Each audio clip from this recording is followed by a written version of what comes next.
Graças a Deus estamos iniciando mais uma vez a 4ª conferência virtuosa, onde o tema é Família Bendita do Senhor. Quem é família bendita do Senhor aqui? Amém? Glória a Deus!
Que se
virtuosa, nós vamos ver uma dança. Pensa na canção. Pensa na letra desta canção. Amém?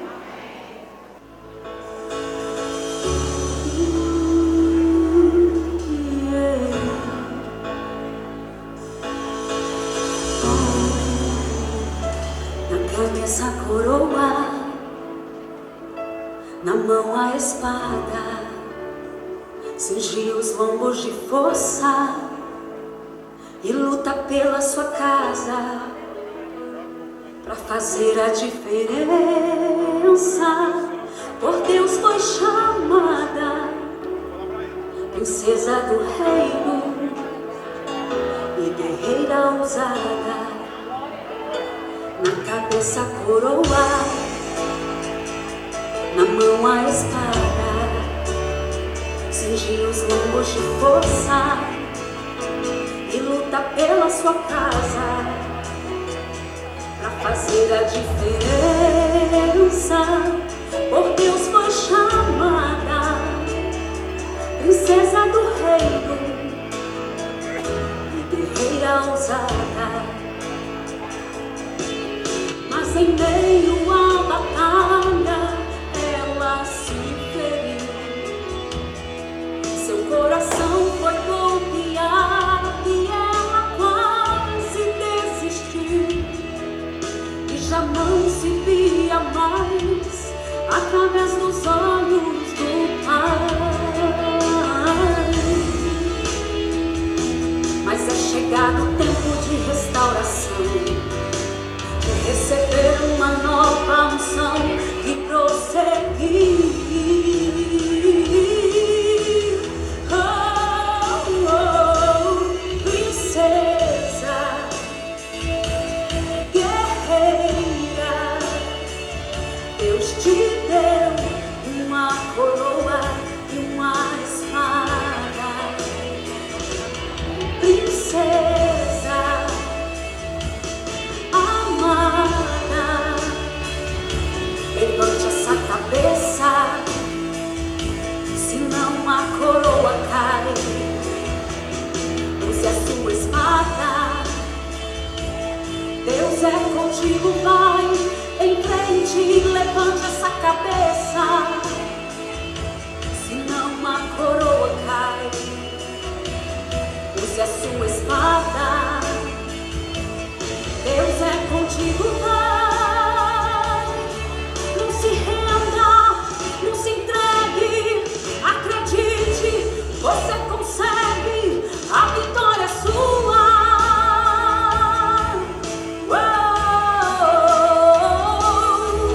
Não temas, não pare, avance, declare que o melhor de Deus ainda está por vir na sua vida, na sua casa, na sua família.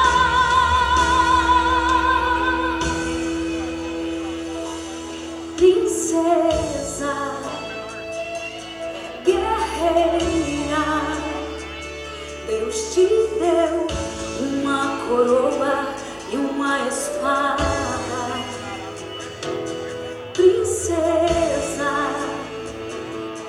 amada, levante essa cabeça, senão a coroa cai.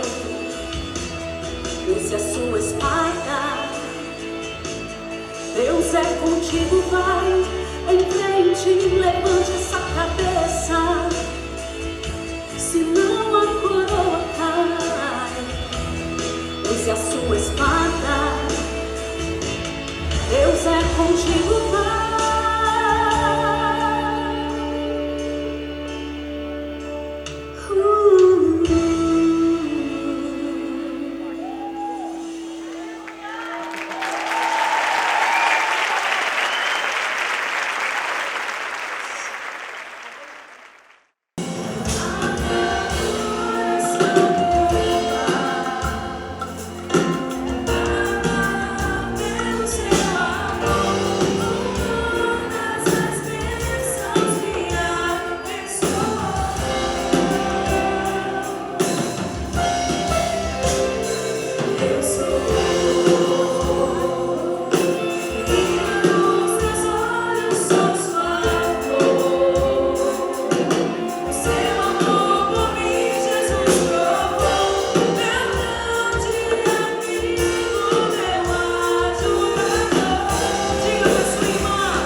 Minha irmã, que a paz do Senhor seja com você nessa noite. Amém? Estou muito feliz de estar aqui, muito mesmo. Eu sou a pastora Sara Mendes, sirvo junto com meu esposo está aqui. Nós servimos como pastores na Assembleia de Deus de Madureira, no campo de Campinas, em Goiânia. Eu sou mãe de 3 filhos, eu tenho uma menina de 6, uma de 5 e um menino de 1 ano que está aqui. E eu me sinto em casa aqui em Rio Verde, como a pastora Vanusa disse, eu tenho muita parte da minha família materna aqui. A minha avó teve 13 filhos. E eu sou psicóloga, apesar de não estar atuando agora no consultório por razões ministeriais. Eu sou psicóloga, me formei muito nova e atuei durante 11 anos no consultório. Você que trouxe a sua Bíblia, minha irmã, quero ler com você um texto muito conhecido da Bíblia. Quando eu li o tema dessa conferência e eu fui orar ao Senhor, perguntando a Ele o que Ele queria comigo aqui. E o Senhor me trouxe a esse texto que dá origem a tudo aquilo que nós entendemos de virtuosa. E eu quero ver com você como a mulher virtuosa de Provérbios 31 fazia para ter o que Isaías 61 chama de família bendita do Senhor. Ei, ser mulher virtuosa, ninguém nasce virtuosa. Num passe de mágica se torna virtuosa, mas a partir de uma escolha e de atitudes pautadas na Bíblia, você pode transformar a sua casa, você, o ambiente no qual você está inserido, sendo então uma mulher virtuosa. Então quero te convidar a ler comigo Provérbios 31, a partir do verso 10. Esse texto termina o livro de Provérbios. Salomão termina esse livro extenso que ele fala sobre tantas coisas da vida, louvando a mulher. E aqui, a partir do verso 10, acontece o que a gente chama de acróstico. O que é acróstico? Sabe quando eu era adolescente, eu fazia muito isso. A gente escreve, por exemplo, amor. E aqui no A eu escrevo amada, no M meiga, no O, e aí eu vou fazendo um acróstico aqui, a partir do verso 10, no alfabeto hebraico.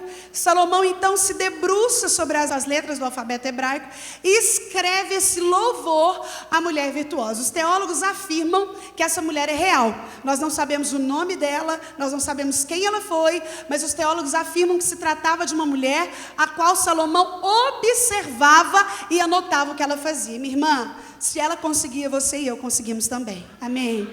Se ela podia, nós também podemos, porque nós pertencemos ao mesmo Deus. Um Deus que não mudou, que era o mesmo ontem, hoje e será amanhã. Diz assim a palavra do Senhor, Provérbios 31, 10, diz assim: mulher virtuosa, quem a achará? O seu valor muito excede de finas joias.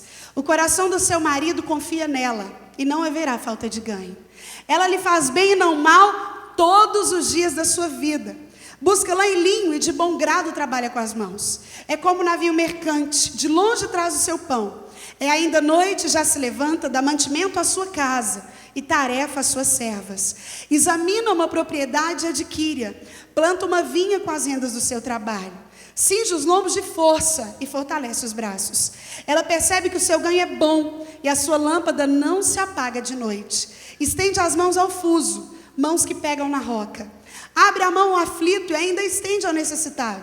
No tocante à sua casa, não teme a neve, pois todos andam vestidos de lã escarlate. Faz para si cobertas, veste-se de linho fino e de púrpura. Seu marido é estimado entre os juízes, quando se assenta com os anciãos da terra. Ela faz roupas de linho fino e vende-a, e dá cintas aos mercadores. A força e a dignidade são seus vestidos. E quanto ao dia de amanhã, não tem preocupações. Fala com sabedoria, e a instrução da bondade está na sua língua. Atende ao bom andamento da sua casa, e não come o pão da preguiça. Levantam-se os seus filhos e lhe chamam ditosa. Seu marido a louva, dizendo: muitas mulheres procedem virtuosamente, mas tu a todas supera. Enganosa é a graça e vã a formosura. Mas a mulher que teme ao Senhor, essa será louvada. Dai-lhe do fruto das suas mãos, e de público a louvarão as suas obras. Vamos orar? Pai, aqui está a tua palavra. Deus, tão poderosa, tão viva, tão eficaz. Poderosa, Deus, para curar, para libertar, para restaurar, para encorajar, para mudar a circunstância, para restaurar lares, para destroçar todo o espírito de divórcio. Pai, é na autoridade do nome de Jesus que eu te peço que o Senhor continue falando conosco. O Senhor já falou, Deus, muito conosco durante essa noite, nessa conferência, através das canções, da dança, dos testemunhos. E a nossa oração, Pai, é que o Senhor fale conosco através da exposição da Tua Palavra, e que ela, revelada pelo Teu Espírito, vá de encontro à necessidade de cada uma dessas mulheres que estão aqui.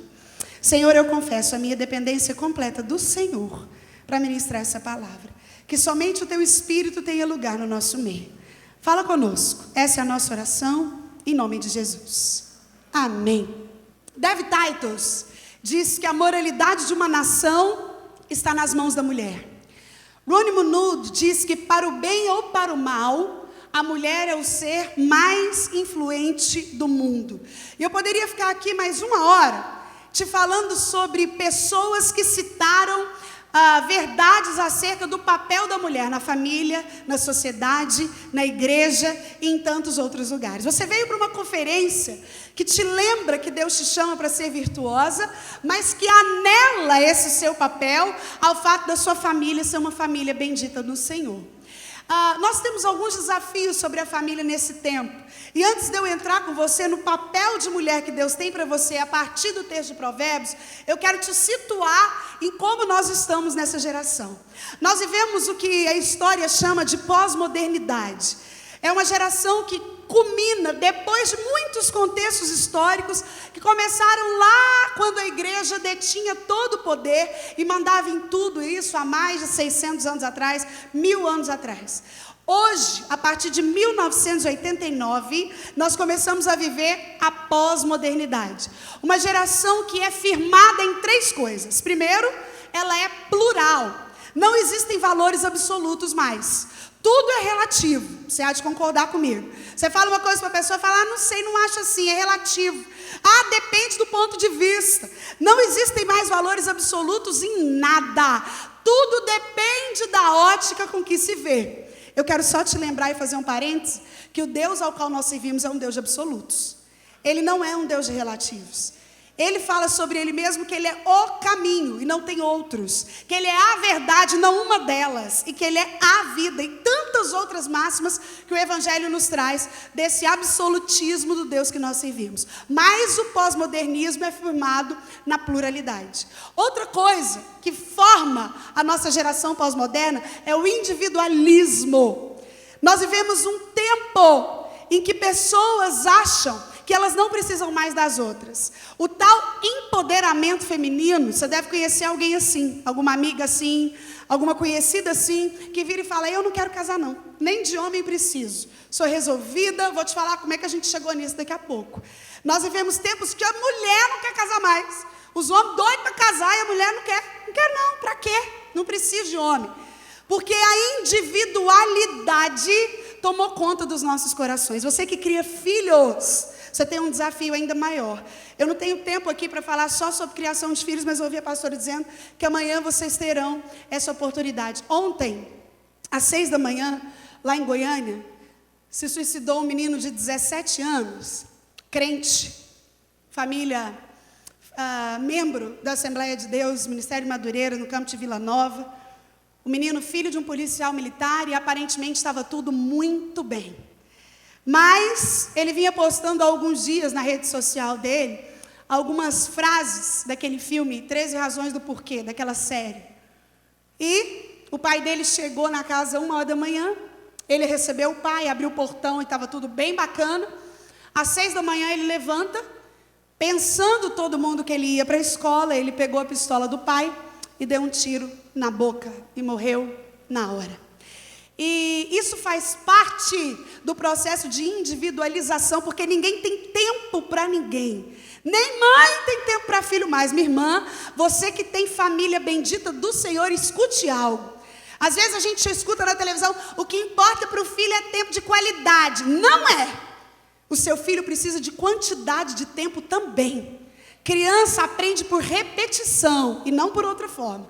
A individualidade, o individualismo, ele tem roubado o nosso tempo, porque a gente vira ativista, e aí você faz 1000 coisas, e quando você vê, você não fez nada de forma inteira. Você tem 1000 compromissos na semana, e quando você vê, você não conseguiu cumprir aquilo que você gostaria e não teve um tempo de qualidade com seus filhos, porque a nossa geração é individualizada. Cada um pensa em si mesmo, cada um pensa no seu umbigo. Eu conto o exemplo que a minha filha do meio, a Leonora, quando ela tinha 4 anos, agora ela tem 5, mas um dia ela chegou lá em casa e o meu esposo foi falar alguma coisa para ela, corrigi-la em algo. E aí ela virou para o meu esposo e falou assim, papai, vamos combinar assim, aqui em casa cada um cuida da sua vidinha. E aí nós olhamos assim um para o outro, e quando você cria os seus filhos, você sabe o que é seu, sim ou não? Eu olhei e falei, isso aqui não é daqui de casa não, onde que essa menina ouviu isso? E aí a gente foi falar com ela, minha filha, mas como assim? Onde você ouviu? Vontade de esmagar. Onde é que você ouviu isso? Que cada um cuida da sua vidinha, filha? Que engraçadinho, né? E aí ela me disse, mamãe, a minha professora na escola, ela disse que o certo é assim, cada um cuida da sua vidinha. O que eu estou querendo te dizer é que a geração pós-moderna já educa crianças nesse sistema. E uma menina que cresce achando que ela cuida da vidinha dela, ela não suporta um casamento. Na primeira dificuldade que ela tiver, ela vai achar que melhor abrir mão. A sociedade é plural, ela é individualizada e ela é secularizada. O que é isso? Ela seculariza Deus. Sara, mas as estatísticas do Brasil dizem que o Brasil é um país de 33% da população gospel. Sim, nós somos gospel, mas nós não somos discípulos. É um povo que curte o Fernandinho, adora Deus, prega o peixinho no carro, anda com camiseta Jesus te ama, mas não segue os passos de Cristo. E aí a gente vai levando a nossa vida bem a lá Zeca Pagodinho, deixando a vida me levar, a vida leva eu. E aí se eu achar que eu preciso, eu chamo Deus. Isso se chama secularização. Eu estou te contando que a pós-modernidade na qual a sua família está inserida, ela é firmada nesse tripé. pluralização, individualização e secularização. Minha irmã, no meio desse fogo cruzado, está a sua casa, é a minha. Eu não sei qual é a realidade que você vive no seu lar. Se você tem um marido em casa que te auxilia, se você tem um casamento que glorifica a Deus, se você tem filhos crentes, ou se a sua casa está uma bagunça. Você veio para essa conferência sem nem saber se você vai continuar casada daqui a uma semana. Você está aqui, mas você não sabe onde seu filho está agora. Você está aqui, mas o seu marido foi embora. Você está aqui, mas tantas coisas podem estar acontecendo.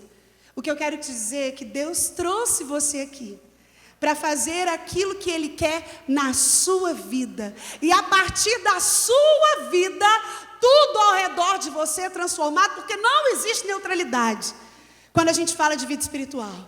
Às vezes você pensa, não sou neutro, nem sou lá muito, mas nem sou cá muito. Impossível! Ou você e a sua vida são agentes de transformação, ou você é um agente de deformação. Ou a sua vida transforma pessoas, ou a sua vida deforma pessoas. Ou seu papel de mãe transforma os seus filhos, ou ele deforma os filhos. Não há neutralidade. E aí eu quero começar a trabalhar com você, porque é a você que Deus trouxe. Amém? Esses dias eu estava pregando num congresso em Caldas Novas, e eu escutei um dos testemunhos que mais marcou o meu ministério. Uma senhora de aproximadamente 60 anos, ela veio contar a história dela. E a história dela era assim, ela se converteu e ela tinha um marido muito difícil, um marido rude, mau, difícil de lidar, daqueles grosseiros. Eu lembrei de Nabal. A Bíblia diz que Abigail, que depois foi casada com o rei Davi, ela era casada com Nabal. E a Bíblia diz que Nabal era um homem rude e mau, ele era ruim. E aí essa mulher se converte e esse homem não aceita a conversão dela, e ele nunca aceitou que ela pisasse na igreja. Minha irmã, e durante 40 anos, eu vou repetir, 40 anos, essa mulher foi crente num radinho. Ela escutava os cultos no rádio. Ela ouvia falar do Cristo no qual ela cria no rádio. E pagando um preço de oração e acreditando na mudança, e declarando que a família dela era bendita no Senhor, e declarando que ela veria o marido e os filhos servindo a Deus. E depois de 40 anos, esse homem se converte. E naquela conferência que nós estávamos, ele era um dos obreiros que estava trabalhando para servir as mulheres. Enfim, Deus tem algo para fazer abundantemente além do que aquilo que você imagina. Mas Ele quer usar você. Sabe por quê? Porque não adianta nada você querer transformar o que está fora, se você não organizar o que está dentro de você primeiro. Não adianta nada você querer organizar o seu casamento, a vida dos seus filhos, a sua vida profissional, o seu ministério, se por dentro você está uma bagunça. A Bíblia diz que sobre tudo que se deve guardar, guarda o coração, porque dele procedem as saídas da vida. Sabe o que eu aprendo com isso? A sua vida reflete o seu coração. Se sua vida está bagunçada, é porque o seu coração está bagunçado. Se a sua vida é triste, é porque o seu coração está triste. E o contrário também é verdadeiro. Se você vive uma alegria, veja, alegria é diferente de felicidade. Felicidade depende de circunstância, de coisas, de pessoas. Felicidade depende se o meu plano está dando certo, se eu tenho dinheiro no banco, se está tudo bacana. Alegria não. O apóstolo Paulo, quando fala em Filipenses 4:4, ele diz: alegrai-vos sempre no Senhor. Outra vez vos digo, alegrai-vos. Ele está falando de uma alegria que não é de fora para dentro, mas é de dentro para fora. É essa que o Espírito Santo quer trazer para você. Diante desse cenário que eu coloquei aqui, como é que você e eu, à luz desse texto de Provérbios, podemos ser essa mulher virtuosa que sustenta uma família bendita do Senhor? Ah, pastora Sara, mas a função não é do homem, querida. A mulher é a alma da casa. É por isso que quando o homem fica viúvo, o que acontece? Rapidinho, casa de novo. Você conhece alguém, né? Certeza. Geralmente a mulher não é assim. Eu encontrei uma senhora e ela era bem desarrumadinha, bem acabadinha, nunca gostava de arrumar. E aí eu encontrei ela muito arrumada, de batom, de cabelo pintado, cortado, roupa arrumadinha. E eu falei: irmã fulana, paz do Senhor. E ela passou, eu falei: tá bonita, tá arrumada. Aí ela olhou para mim e falou: sabe não, fiquei viúva. Tipo assim, tô livre, né?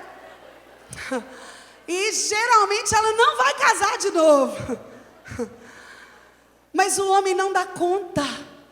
Quando o homem fica viúvo, rapidinho, o defunto nem esfriou, ele já está procurando. Sabe por quê? Porque a mulher é a alma da casa. Um homem que perde a alma da casa, ele não consegue ficar sem ela. Então quando você vê um viúvo casando rápido de novo, não culpa não. O homem não consegue mesmo, porque o seu papel é de gerar vida no seu lar. O papel da mulher é de ser a alma e a estrutura que direciona a casa. É por isso que se uma mulher está doente, a casa dela é adoecida. Se uma mulher está de TPM, parece que a casa fica de TPM, né? E o contrário também é verdadeiro. Se você é feliz, prudente e sábia, a sua casa é feliz, prudente e sábia. Vamos ver à luz desse texto? Queria que você mantivesse a sua Bíblia aberta aí. Pra você ver que eu não estou inventando nada, está tudo aqui. E eu quero caminhar com você em como é que essa mulher de Provérbios 31 fazia para que a casa dela fosse dita família bendita do Senhor, para que ela não criasse filhos para perdição, para que se cumprisse na vida dela o tema dessa conferência, Isaías 61. Primeiro lugar que eu quero ver com você, que é a característica dessa mulher e que Deus quer encontrar na sua vida, olha o que diz o verso 10. Mulher virtuosa, quem achará? Ele está fazendo uma pergunta, ou seja, não é fácil achar. E aí ele continua dizendo, o seu valor muito excede o de finas joias. Algumas de vocês devem ter a tradução que diz, o seu valor muito excede o de rubis. Alguém tem essa tradução? O rubi é a pedra preciosa mais cara que existe. Ela é mais cara que a esmeralda, é mais cara que o topázio, é mais cara que o diamante. E é isso que a Bíblia está dizendo. Essa mulher, ela é mais valiosa do que a pedra mais valiosa que possa existir.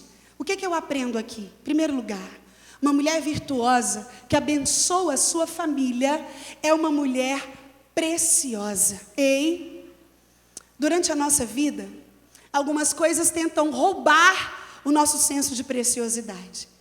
Talvez você se relacionou com alguém que fez com que você se sentisse a pior pessoa do mundo. Alguém que tocou, alguém que te humilhou, te traiu. E nós vamos sendo roubados no senso de preciosidade. Muitas mulheres hoje, na sua juventude, se esquecem como elas são preciosas. E aí, a gente passa na porta de boates, de tantas outras coisas, a gente tem a impressão que as meninas são fabricadas em série. Você já viu? Elas têm o cabelo igual, a roupa igual, o estilo igual, o colar da novela das 8, o estilo da Anitta. Porque se você não forma a identidade do seu filho, minha irmã, o mundo forma, a Globo forma, a novela forma. E aí, essa geração de mulheres acredita, algumas delas, que perdem o senso de preciosidade, que mostrar o corpo, que se vender de forma barata, que uma noite de amor faz com que elas alcancem um objetivo e aí arrebenta a alma. Deixa eu te explicar. Nós somos corpo, alma e espírito. Você pode dizer amém? Quando você aceita Jesus, no seu espírito acontece algo imediato. A Bíblia diz que tudo se faz novo. Essa obra se dá no seu espírito. Você estava andando para um lado, o Espírito caminha para o outro, Deus começa a ministrar através do Espírito Santo no seu espírito. No corpo não acontece nada. Ninguém, porque aceita Jesus, para de ter frio, fome, sede, para de querer comer coisa gostosa e gordinha. Não, no corpo não acontece nada. Mas e a alma? O que é a sua alma? A alma é onde estão as suas emoções e as suas vontades. Então, medo, raiva, angústia, decepção, traição, dor, alegria, tristeza, todos os sentimentos que você pode imaginar, desde a sua vida intrauterina, Salmo 139 diz que Deus te teceu no ventre da sua mãe, lá já haviam emoções, e a alma, que também é eterna, já existia. Sabe qual é o problema? 1 Pedro diz que existe uma milícia pela sua alma. Milícia vem do verbo militar. Existe uma luta pela sua alma. Satanás sabe que quando ele intoxica a sua alma, ele intoxica você. Nós não estamos falando de salvação. Eu te disse que no Espírito a obra foi imediata. Mas os processos almáticos são aqueles que fazem com que as pessoas olhem umas para as outras e digam: eu não entendo por que fulana faz isso, é crente há tanto tempo. Por que fulana não muda? Quando a gente julga isso, nós estamos falando de alma. A alma tem uma subdivisão, não tenho tempo para te explicar sobre isso. Mas dentro da alma tem personalidade, caráter e temperamento. Essas 3 coisas orbitam dentro da nossa alma, é complexo. E a Bíblia fala que a nossa alma, o salmista certa vez diz: por que estás abatido, ó minha alma? Espera em Deus, porque ainda o louvarei. Toda essa série que eu te disse que eu escrevi, ela fala de sentimentos da nossa alma. E aí, uma mulher que não entende que o valor dela é superior ao de finas joias, ela não se sente preciosa, ela não se sente única, ela tem o seu senso de preciosidade roubado, algumas desde a infância, porque escutaram da sua mãe algo do tipo: você nunca vai dar em nada, você vai ser igual fulano, nada que você faz dá certo, ô menina fulana. E aí você foi crescendo e foram te faltando afetos, e você foi se tornando cada vez mais fechada. E aí você tem baixa estima, você não se vê como Deus te vê, e você não se sente preciosa. Eu gostaria que você olhasse para uma das mulheres do seu lado, uma só, 2 a 2. E eu queria que você fosse boca de Deus nessa hora. E você dissesse para ela assim, ó: você é um espelho que reflete a imagem do Senhor. Não chore se o mundo ainda não notou. Já é o bastante Deus reconhecer o seu valor. Você é preciosa, mais rara que o ouro puro de Ofir. Se você desistiu, Deus não vai desistir. Ele está aqui para te levantar, se o mundo te fizer. Você é preciosa. Você é preciosa. Ei! Aleluia! Entenda algo. Mulheres que sabem que são preciosas, criam filhos preciosos, santificam um marido precioso e vivem a família bendita do Senhor. Essa mulher de Provérbios 31 tinha convicção de quem ela era em Deus. Segunda coisa que essa mulher tinha, que fazia dela virtuosa e que fazia a família dela uma família bendita do Senhor. Olha o que diz o verso 11: o coração do seu marido confia nela e não haverá falta de ganho. Segunda característica nessa mulher é que ela é uma mulher confiável. Diz comigo, confiável. A gente gosta de se relacionar com pessoas confiáveis. Você quer ter um pastor confiável, você quer ter um esposo confiável, filhos confiáveis, você quer ter um patrão confiável. Se você é patrão, você quer ter colaboradores confiáveis. Nós gostamos e nos faz bem e nos deixa seguros nos relacionar com pessoas confiáveis. Mas a minha pergunta para você é uma mulher confiável? Você cumpre o que você fala? Você compra e paga? Você fala a verdade para o seu marido? Você santifica os seus filhos na verdade? Essa mulher era confiável e a Bíblia diz que o coração do marido confiava nela e por isso não havia falta de ganho. Sabe o que isso significa? Tudo que esse casal fazia dava certo. Tudo que planejava-se nessa casa fluía, porque a mulher era confiável. Minha irmã, Deus te fez para resolver problema e não para criar problema. Você pode dizer amém? Lá no Gênesis, quando Deus faz a mulher, tira a costela de Adão. A palavra costela no hebraico é a palavra eishra, que significa macio. Os estudiosos dizem que Deus fez a mulher da parte macia do osso. Todo osso tem dentro dele uma parte macia que se chama medula óssea. Se tem algum médico aqui, sabe que a medula óssea é responsável por produzir sangue saudável no corpo. Sabe o que eu estou te dizendo? Deus fez você mulher para ser geradora de vida. Eu não estou falando só de parir, não. Eu estou te falando de gerar vida na vida do seu marido, de gerar vida na vida dos seus filhos, de santificar o seu lar. A mulher, e aí Deus deu um nome para ela. Ele disse que ela era uma auxiliadora idônea. Sabe o que significa auxiliadora idônea? Apta, capaz e moralmente correta. Esses são os significados de uma auxiliadora idônea. É uma mulher apta, capaz e moralmente correta. Antigamente, quando nós olhávamos as estatísticas do adultério, nós encontrávamos assim, 60% dos homens traem e 12% das mulheres. Hoje, 52% dos homens traem e 51% das mulheres. Ah, pastora, que bom, né? Aprendemos a dar o troco. Ei, você ainda não entendeu. A Bíblia diz que a mulher sábia faz o quê? Você sabe o que é edificar? O papel de construir não é seu. Quem constrói um lar é o marido. Mas edificar significa manter.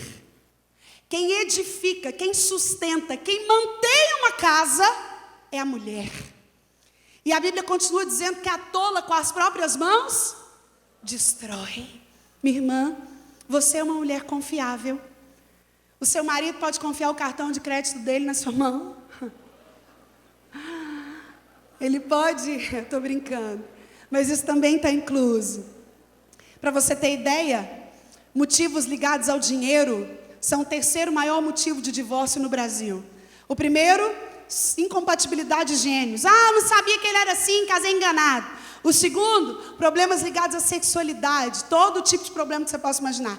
E o terceiro maior motivo de divórcio no Brasil hoje são problemas ligados a dinheiro. Enfim, a mulher virtuosa, que fazia da família dela uma família bendita do Senhor, era preciosa. Segundo lugar, era confiável. Continua no texto comigo, eu vou só até onde o meu tempo permitir. Olha o que diz o verso 12.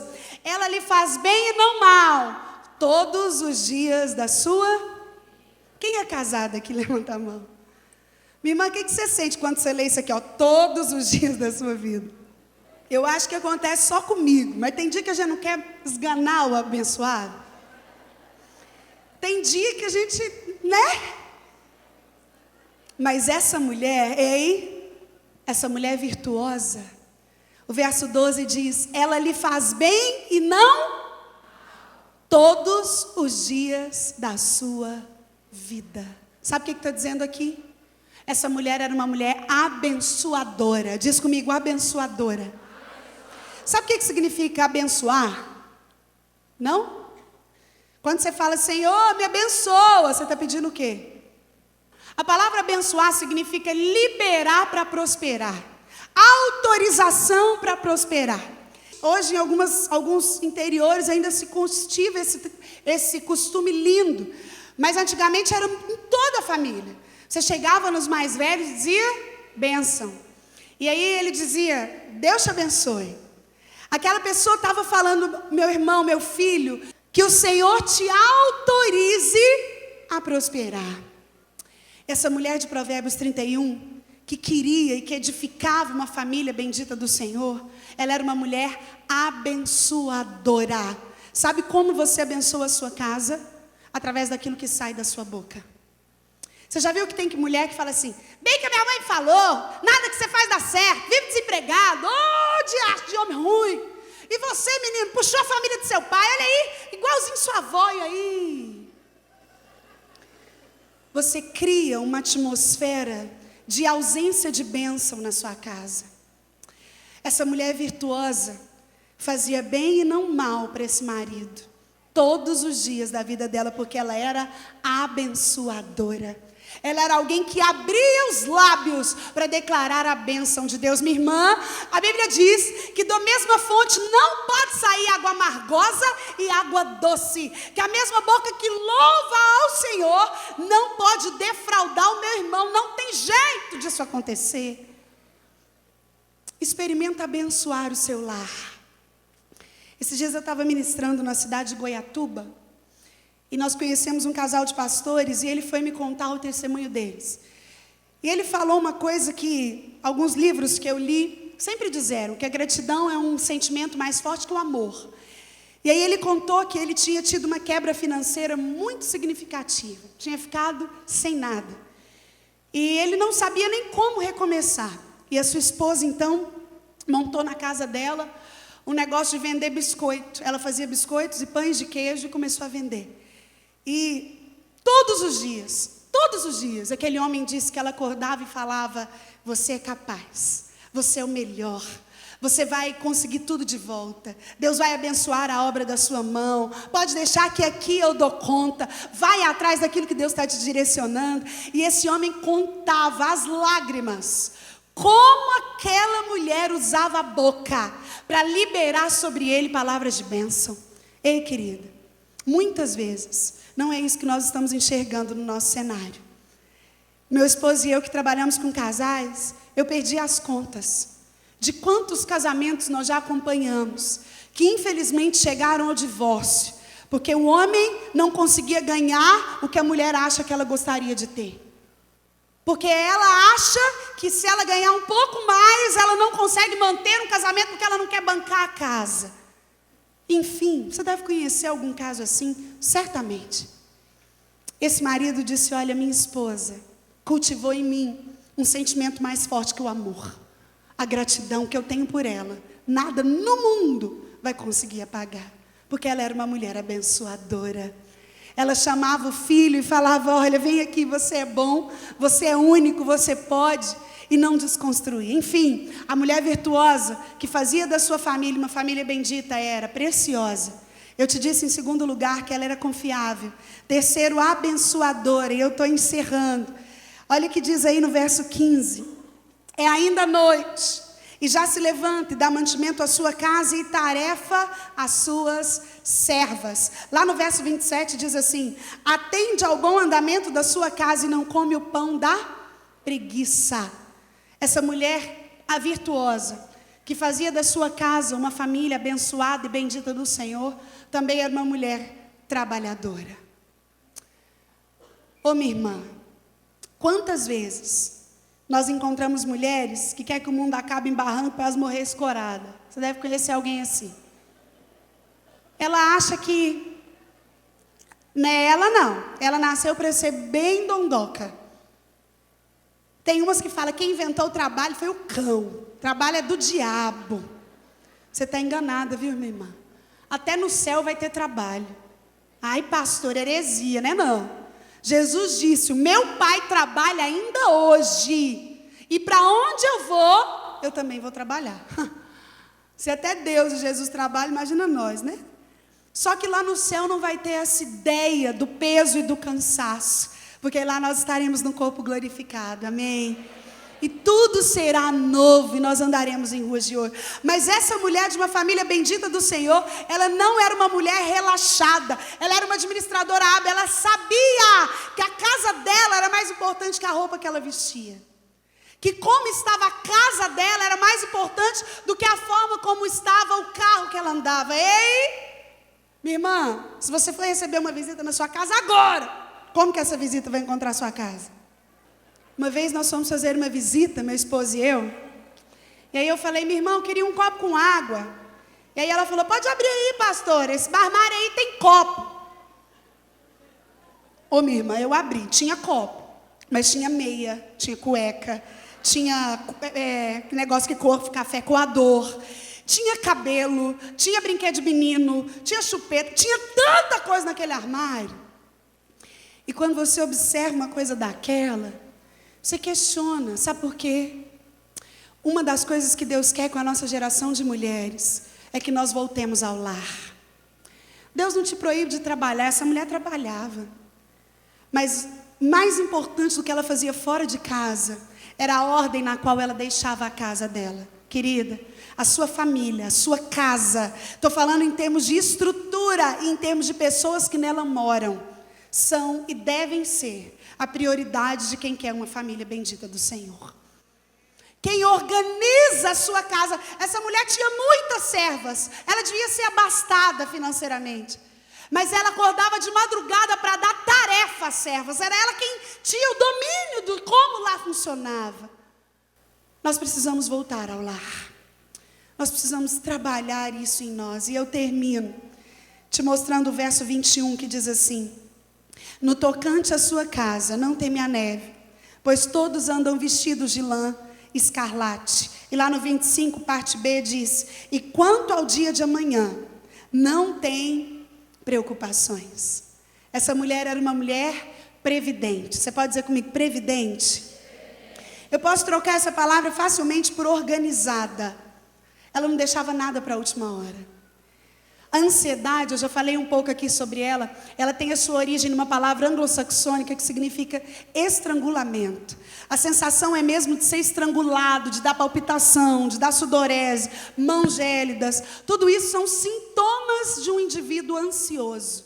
E aqui está dizendo que quanto ao dia de amanhã, não tem pré-ocupações. A palavra é essa mesmo, pré-ocupação. Eu ocupar de algo que eu nem sei se vai acontecer. Sabe por que essa mulher não era ansiosa?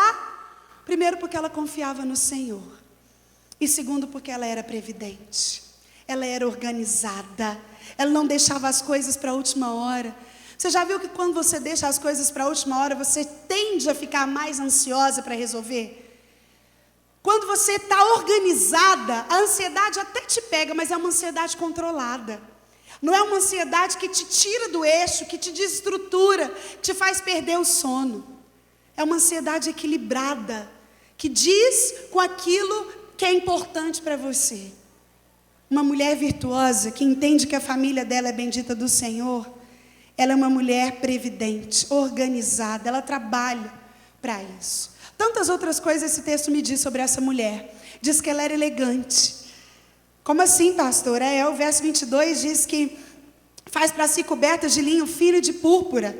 Mais embaixo fala que ela trabalhava os braços, ou seja, essa mulher malhava. Essa mulher cuidava do corpo dela, porque ela entendia que se ela tivesse com a autoestima lá embaixo, ela não conseguiria equilibrar uma família bendita que Deus tinha dado a ela. Essa mulher também falava com sabedoria, ela era educadora. Do verso 26 diz, fala com sabedoria. Sabe o que é sabedoria? Sabedoria é a correta aplicação do conhecimento. Às vezes a gente conhece muito, mas a gente não consegue aplicar de forma sábia aquilo que a gente conhece. Nós vivemos a geração do conhecimento fast. É muito fácil saber de qualquer coisa a qualquer tempo. Você abre o Google e digita sobre qualquer coisa que você quiser. O Google te dá 1000 notícias. A nossa geração conhece muito, mas é pouco sábia. A mulher virtuosa que tinha uma família colocada no Senhor era uma mulher sábia. Minha irmã, uma mulher sábia pensa antes de falar. Uma mulher sábia organiza as ideias. Uma mulher sábia é prudente. E eu encerro te dizendo o que diz o verso 28. Levantam-se os seus filhos e lhe chamam ditosa. Seu marido a louva dizendo, muitas mulheres procedem virtuosamente, mas você a toda supera. Enganosa é a graça e vã formosura, mas a mulher que temeu o Senhor será louvada. Dai-lhe do fruto das suas mãos, e de público a louvarão as suas obras. Sabe o que essa mulher também era? Ela era uma mulher elogiada. Elogiada por quem? Diz aqui, o verso 28 pelos filhos, o verso 29 pelo marido, e o verso 31 pelo próprio Deus. Você é mulher, provavelmente gosta de elogios. Todas nós gostamos. Mas muito dificilmente nós conseguimos elogios que mais enchem a nossa alma de regozijo do que quando nós recebemos os elogios na nossa família. Essa mulher, os filhos dela olhavam e falavam, mamãe, a senhora é a melhor. Porque uma mãe achar um filho melhor é natural, né? A gente acha o nosso filho mais bonito, melhor, enfim. Mas o contrário é difícil. Um filho achar uma mãe perfeita e um pai perfeito, porque à medida que eles crescem, eles começam a confrontar o que a gente faz com aquilo que eles acham. Os filhos dessa mulher olhavam e falavam, é ditosa. O marido olhava e falava, tem muita boa, mas você é melhor que todas. E o próprio Deus olhava para essa mulher e dizia, de público louvarão as obras das suas mãos. Minha irmã, essa mulher conseguia ter uma família bendita do Senhor, porque ela entendia que o desafio dela não era mudar o marido, que o desafio dela não era mudar os filhos, que o desafio dela era permitir que a mudança começasse nela. Que o desafio dela era compreender que quando eu mudo, as coisas ao redor de mim também mudam. O desafio dela era viver diariamente aquilo que a Bíblia a encorajava a viver. É por isso que ela era preciosa, é por isso que ela era confiável, é por isso que ela era sábia, é por isso que ela era previdente, é por isso que ela se organizava e é por isso que ela era elogiada entre todas as coisas. Qual é a sua disponibilidade para mudança? Como seria a sua casa se todos agissem como você age? No que você tem falhado para que a sua casa seja uma família bendita do Senhor? Talvez eu estou falando aqui, você está pensando, ai pastora, você não conhece meu marido, minha irmã. Se o evangelho de Deus não for suficiente para mudar qualquer situação na sua casa, a gente pode rasgar a Bíblia. Sabe por quê? Porque o evangelho apaga qualquer passado. Ele transforma qualquer presente. E ele prepara qualquer futuro. Vou repetir. O evangelho é poder de Deus para apagar qualquer passado, para transformar qualquer presente e para preparar qualquer futuro. Eu não sei quais são as suas angústias. Eu sei que Deus te trouxe para uma conferência profética na sua história, aonde Ele está te dizendo que a sua família, mesmo na pós-modernidade, mesmo com a pluralização, com a secularização e com a individualização, ela é uma família bendita do Senhor. E Ele te chama hoje para ocupar a sua função de virtuosa. Ele te chama para achar na mulher de Provérbios 31 aquilo que você e eu precisamos melhorar. Veja bem, Deus não te cobra perfeição, mas Ele te cobra aperfeiçoamento. O processo de santificação requer de nós sermos hoje melhores do que fomos ontem, sermos amanhã melhores do que somos hoje. Feche seus olhos aí em nome de Jesus. Na cabeça a coroa, na mão a espada, cingiu os lombos de força e luta pela sua casa, para fazer a diferença. Por Deus foi chamada princesa do reino e guerreira ousada. Na cabeça a coroa, na mão a espada, cingiu os lombos de força e luta pela sua casa, para fazer a diferença. Por Deus foi chamada princesa do reino e guerreira ousada.